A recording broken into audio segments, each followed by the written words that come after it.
আসসালামু আলাইকুম প্রিয় দর্শক, সবাইকে স্বাগত জানাচ্ছি তুরস্ক থেকে। আমি জাহিদুল ইসলাম। বাংলাদেশের রাজনীতিতে একটি বড় ধরনের শোরগোল তৈরি হয়েছে।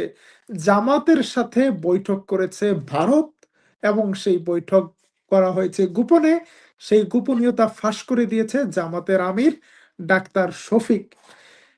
কি ঘটনা ঘটেছে সেই বিষয় নিয়ে আজকের লাইভে বিস্তারিত জানাবো।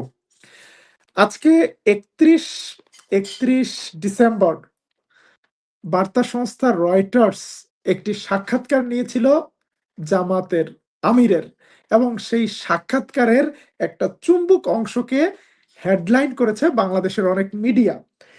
যদিও রয়টার্সের রিপোর্টটি আমার সামনে ওপেন আছে, আমরা সেই রিপোর্টে যেই হেডলাইন দেখতে পাই বা যেই অ্যাঙ্গেল থেকে তারা রিপোর্টটি করেছে, বাংলাদেশের মিডিয়ার রিপোর্ট সম্পূর্ণ পৃথক।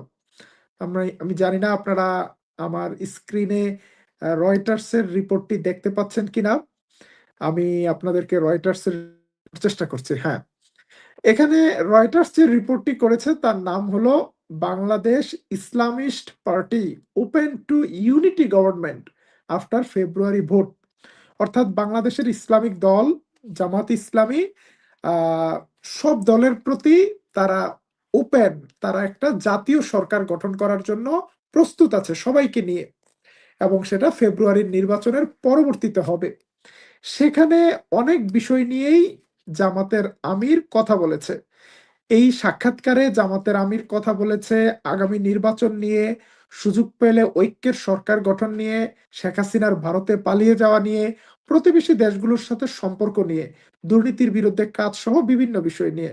এমনকি এই বৈঠকে কথা হয়েছে বর্তমান প্রেসিডেন্ট চুপ্পুকে নিয়েও। প্রেসিডেন্ট চুপ্পুর ব্যাপারে জামাতের আমির বলেছে, আমরা যদি নির্বাচিত হই তাহলে তিনি শেখ হাসিনার প্রেসিডেন্ট হিসাবে তিনি প্রেসিডেন্ট থাকবেন, সেই বিষয়টাতে আমরা অস্বস্তি অনুভব করব। অর্থাৎ ভদ্র ভাষায় বলে দিয়েছে চুপ্পুকে বিদায় করে দেয়া হবে। এখানে ইন্টারেস্টিং বিষয়, বাংলাদেশের সাংবাদিকরা যে বিষয়টাকে সামনে নিয়ে এসেছে, বৈঠকের কথা ভারতের পক্ষ থেকে গোপন রাখতে বলা হয়েছিল। এখানে দুটা গুরুত্বপূর্ণ মেসেজ আছে। একটা মেসেজ আছে, সেটা হলো ভারতের সাথে একটা বৈঠক হয়েছে, সেই বৈঠকটা গোপনে হয়েছে, সেটা গোপন রাখতে বলেছে কে? ভারত। তার চেয়েও গুরুত্বপূর্ণ সংবাদ, যেটা আমরা আজকে বিকেলের লাইভে আপনাদেরকে জানিয়েছিলাম, যে বাংলাদেশের সাথে ভারতের পররাষ্ট্রনীতি পরিবর্তন হতে চলেছে। এতদিন ভারতের সকল দল, বিজেপি, কংগ্রেস, জনতা পার্টি, সবাই শুধু একটি দলের সাথে সম্পর্ক রাখত। সেই দলটির নাম ছিল বাংলাদেশ আওয়ামী লীগ। এই দলটির জন্মের পর থেকে এই দলটিকে ভারত তার সবচেয়ে বিশ্বস্ত মনে করে, এবং সুখে দুঃখে আওয়ামী লীগের সাথে ভারত মিলেমিশে চলে। ভারতে ভারতের সমর্থন পুষ্ট এই দলের নেতারা ভারতের জন্য এত কিছু করেছে। শেখ হাসিনা বলেছে, ভারতের জন্য আমি যা করেছি তা ভারত কোনোদিন ভুলবে না। যদিও বাংলাদেশের জন্য ন্যায্য পানির হিস্সা আনতে পারেনি, সীমান্তে পাখির মতো গুলি করে বাংলাদেশে হত্যা বন্ধ করতে পারেনি, বরং শেখ হাসিনার শাসনামলে বাংলাদেশের সিভিল এবং মিলিটারি অ্যাডমিনিস্ট্রেশনে প্রচুর ভারত সমর্থক ব্যক্তি প্রবেশ করেছে বা অনুপ্রবেশ করেছে, এবং ভারতের সমর্থনে বা মৌন সমর্থনে বিডিআর এর ভেতরে বিদ্রোহ হয়েছে, সেখানে ৫৭ জন সেনা অফিসার নিহত হয়েছে।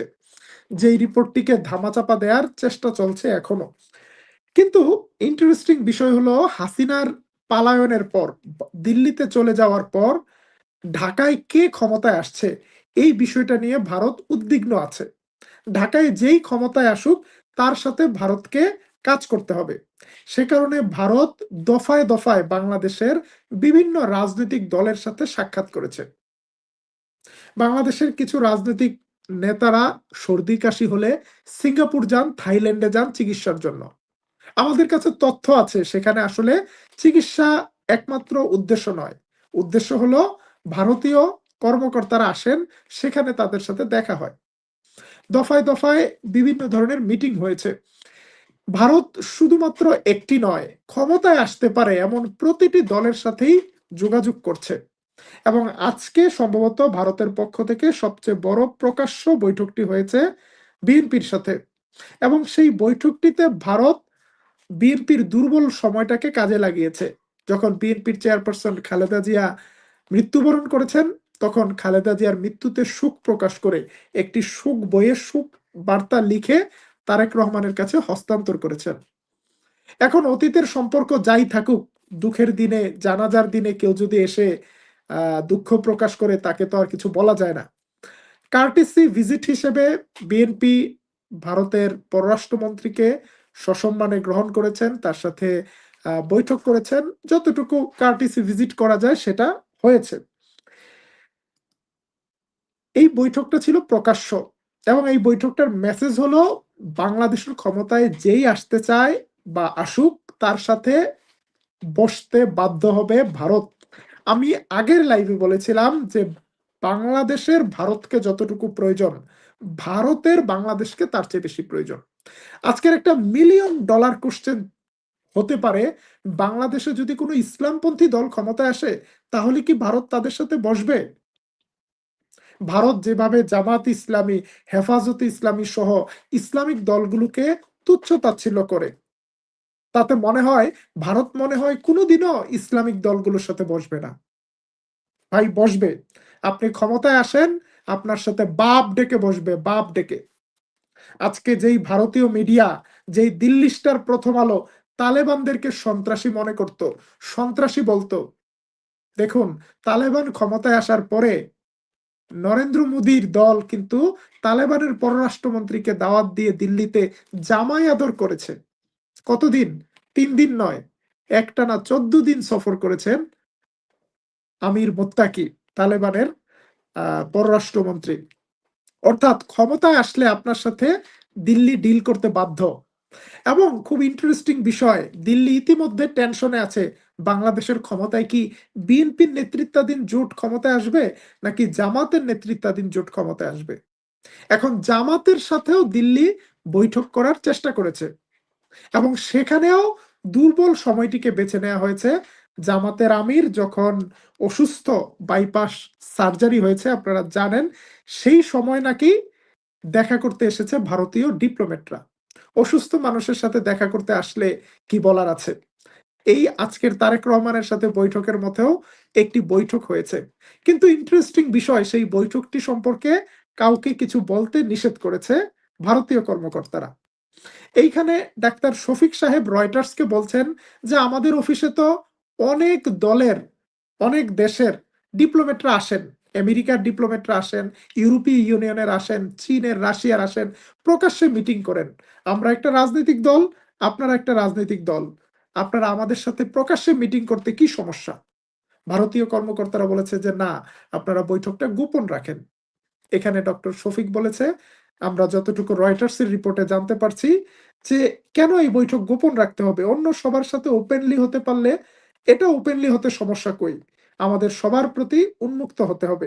একে অপরের প্রতি উন্মুক্ত থাকতে হবে।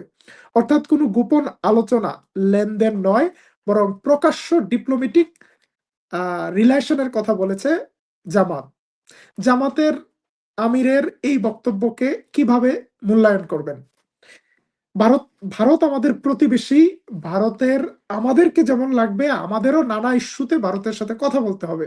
সেটা রাষ্ট্রের সাথে রাষ্ট্র কিংবা ক্ষমতাসীন দলের সাথে ভারতের ক্ষমতাসীন দলের আলোচনা হতেই পারে। এবং ভারতের প্রধানমন্ত্রী নরেন্দ্র মোদী যখন বাংলাদেশে সফর করেছে, বাংলাদেশের প্রধান রাজনৈতিক দলের নেতাদের সাথে দেখা করেছে।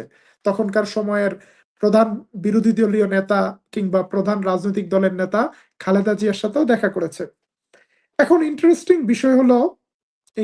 বিষয় হলো যে ভারত এখন প্রকাশ্যে কোনো ইসলামী দলের সাথে দেখা করার বিষয়টা বলতে চায় না। তাতে নাকি তাদের জাত যায়। কেন জাত যায়? কারণ তারা ধর্মীয় দল, তারা ইসলামী দল। তা আমাদের প্রশ্ন, নরেন্দ্র মোদীর দল বিজেপি কি ধর্মীয় দল না?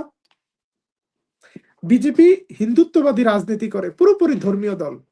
বিজেপির ধর্মীয় রাজনীতির একটা মজার বিষয় আছে। বিজেপি বাংলাদেশে চায় ধর্মনিরপেক্ষ সেকুলার শাসন, আর ভারতে চায় হিন্দুত্ববাদী রাম রাজত্ব। খুব ইন্টারেস্টিং না বিষয়টা?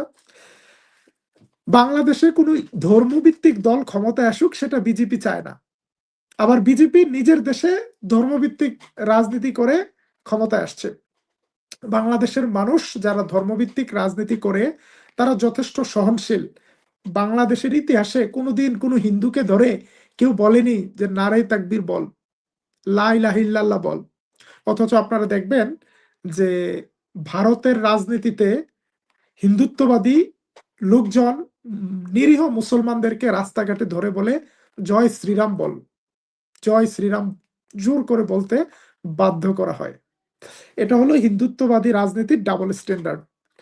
ইন্টারেস্টিং বিষয় এবং আজকের লাইভের সর্বশেষ যে কনক্লুশন সেটা হলো আপনি যখন মজলুম তখন ভারত আপনার কাঁধে আরো বোঝা বাড়িয়ে দিবে। কিন্তু আপনি যখন ক্ষমতায় আছেন সেটা আপনি ইসলামী শাসনতন্ত্র হন, হেফাজতে ইসলাম হন, চরমোনাই হন, জামাত ইসলামী হন, এমনকি তালেবানও যদি হন, আপনি ক্ষমতায় এসেছেন, ভারত আপনার কাছে আসতে বাধ্য। এবং এটা এখন আর কোনো মানে সন্দেহ নেই। এটার টেক্সট বুক এক্সাম্পল আছে। যে এক্সাম্পল আমরা আফগানিস্তানের সাথে ভারতের সম্পর্ক থেকে দেখালাম। এখন বাংলাদেশের ক্ষমতায় তারেক রহমান আসতে পারেন, বাংলাদেশের ক্ষমতায় অন্য কোনো জোট আসতে পারেন। আমাদের যে চাওয়া, সেই চাওয়াটা হলো ভারতের সাথে কোনো গোপন লেনদেন নয়, কোনো গোপন আলোচনা নয়। আলোচনা হবে প্রকাশ্যে। আলোচনা হবে বাংলাদেশের স্বার্থকে সামনে রেখে। আলোচনা হবে আমাদের খালেদা জিয়া এবং জিয়াউর রহমানের মতো আপসহীন নীতির ভিত্তিতে। আলোচনা হবে আমাদের শহীদ ওসমান হাদির স্বপ্নের বাংলাদেশ, যে বাংলাদেশ তার স্বাধীনতার সার্বভৌমত্বের ক্ষেত্রে কোনো আপোস করবে না। এবং এই জায়গায় যদি কোনো দল আপোস করে, সেটা বিএনপি হোক, সেটা জামাত হোক, সেটা হেফাজত হোক, আমরা তাদের বিরুদ্ধে কথা বলবো। বাংলাদেশের প্রশ্নে কোনো ছাড় নেই, আপোস নেই। আজকের মতো বিদায় নিচ্ছি। বাংলাদেশ জিন্দাবাদ।